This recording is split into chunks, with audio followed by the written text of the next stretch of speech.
This is Warzone Jones, and last night we had WrestleMania 27. But WrestleMania 27, in my opinion, was actually a pretty good show. Now I heard a couple other people reviews of WrestleMania. It seems like to me, either you loved it or not. So you either liked it or you didn't. Now I liked this pay-per-view. I thought it was actually a pretty good pay-per-view. At least like a 7.5. I wasn't bored with this pay-per-view like some other people probably was. But moving on. Now let's start off with the first match. We started off with Edge versus Alberto can't say his name. Alberto Delrio.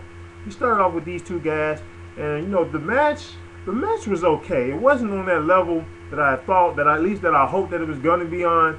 But the match was okay. To me, the match is at least 2-star worthy. The match was actually shorter than I thought it was gonna be. It was like 10 minutes. It was at least a 10-minute match. A lot of these matches went at least 10 minutes. So these guys hit a 10-minute match. Edge is still your world champion. He retains, and you had some outside action, between Christian and Brodus Clay. Brodus Clay, he slammed the hell out of Christian Cage outside of the ring, and then after the match was over, you had Christian and Edge, excuse me. These guys, tear up Alberto Del Rio's car, with crowbars and pipes. Basically making this man life a living hell. It seems like to me that this feud is gonna continue, because I don't see anybody else getting a title shot right now on SmackDown. It seems like to me that this feud is gonna continue. Edge versus Alberto Del Rio. I can't even say this man's name right. This match is the feud is gonna continue, but the match was okay. It was an okay match. You had some okay action in this match. But moving on to Cody Rhodes versus Rey Mysterio. Now I gotta say I'm shocked. Now here's the reason why I'm shocked. This was a 3-star match, and the reason why I'm shocked is because you got Cody Rhodes. This guy rarely has any good matches, at least to me, because I'm not into Cody Rhodes as a wrestler, period, as an entertainer, any of that. But this was actually a pretty good match. This is the best match that Cody Rhodes has ever had in his career, and that's just the way I feel. This is a 3-star match. I can't believe I'm giving a Cody Rhodes match a 3-star match, but this was a pretty good match, and Cody Rhodes, he held his own, and he actually won. A lot of people wanted to win because they felt like Rey Mysterio didn't need this match, which I agree. But I personally didn't care if Cody Rhodes won, because I'm just not into his character at all.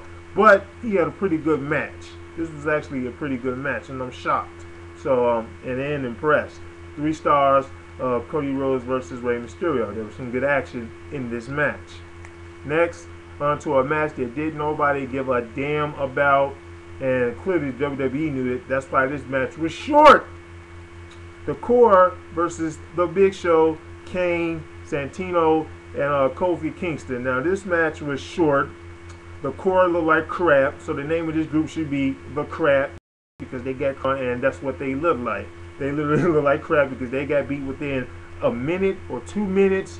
The match wasn't boring. Wasn't bad, wasn't necessarily great, but it was a okay 2-minute. It was an entertaining 2-minute match. I'll say that, but I don't know if I should even give this a rating. Should I give it 1 star because it was that damn short?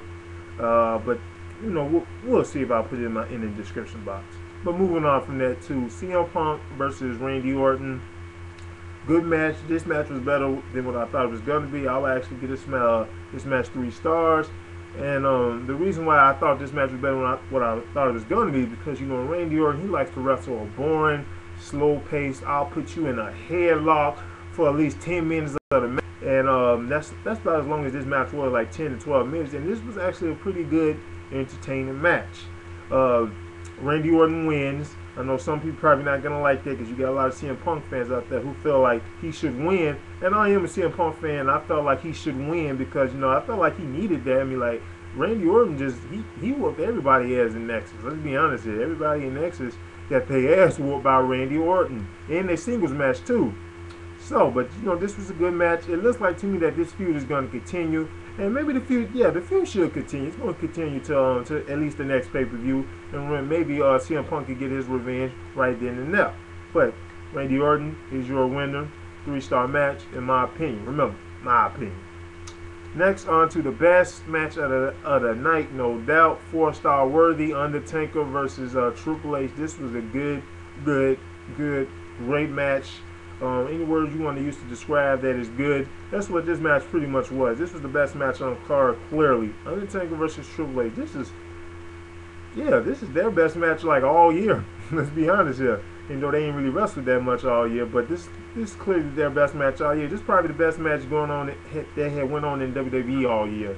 I'm talking about Attitude Era great. I mean, this was a real good hardcore match or street fight, whatever the hell they was calling it. This was a really good match, entertaining. You had some good spots. Triple H got thrown off the announcer's table when he was getting ready to pedigree the Undertaker through the announcer's table. You know, Undertaker had reversed it and flipped him over, gave him a back body drop, you know, onto the floor, onto the mat, and that looked like that hurt. So it wouldn't surprise me if Triple H got back problems now, because that looked like that hurt. And at one point in the match, I really thought that Triple H was gonna win. I don't know, like I got that feeling. You get that feeling like, oh God, is he gonna win? Is he gonna win? Is he gonna lose? When he gave him that tombstone, I don't know why. I don't know why, because I knew Triple H was gonna lose, but when he gave him that tombstone, something told me like, oh no, I can't believe, I know he's not gonna get this pin. When he gave him that tombstone, I thought he was gonna win, but he didn't. The Undertaker won, and Undertaker, he took so many chair shots. I mean, he took at least 5 chair shots to the back and at least 2 to the head. But this was a really, really good match. Very entertaining, 4-star match. Very good match. Next on, Michael Cole versus the King, Jerry the King Lawler. Now this match, I actually liked this match a little bit more than what some people may think, than what some people, you know, may have thought of the match. But here's the reason why the match got dull at one point. Because you got Michael Cole carrying the match. He's not Shawn Michaels.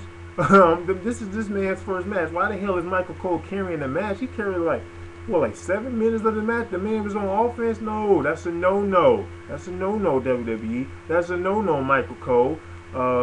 They shouldn't have done that, and the fans were chanting boring as this man was on his offense.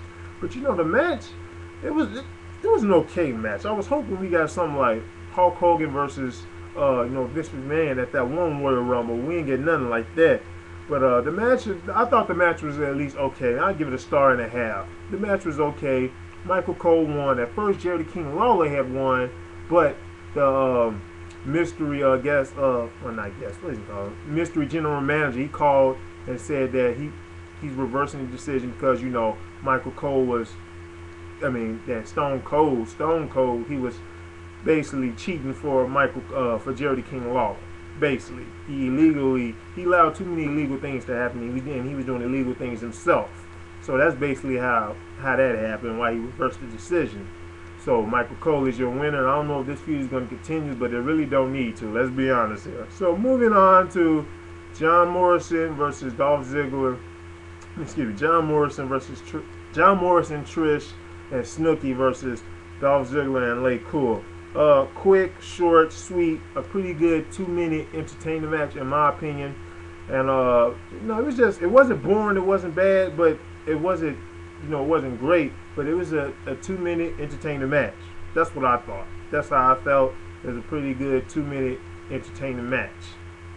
But moving on from that, John Cena versus The Miz. This match was not as good as I thought it was going to be, especially wasn't as good as it should have been. Let's be honest here. John Cena versus The Miz, it was short, and the match was, it just wasn't a main event worthy match. It was sort of like, it wasn't as bad as Triple H versus Randy Orton. Matter of fact, no, it was better. To me, it was better. And on even longer, and then it would have been worse than that match, in my opinion. But John Cena versus The Miz. The Miz wins. He retains the title because The Rock, he interfered in this match, which we all knew was going to happen. Like, we all knew that The Rock was going to interfere in this match, quite possibly causing John Cena this title. And that's what he did.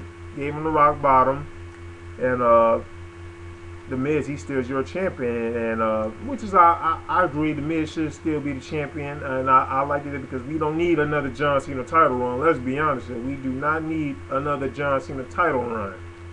Regardless how much you hate The Miz, let's be honest. But overall, I thought WrestleMania was a pretty good show. I thought it was a pretty good show. I enjoyed it. I liked it. I'll give it at least a 7.5. So That's all I got to say for this, for now. WrestleMania I thought was worth the money.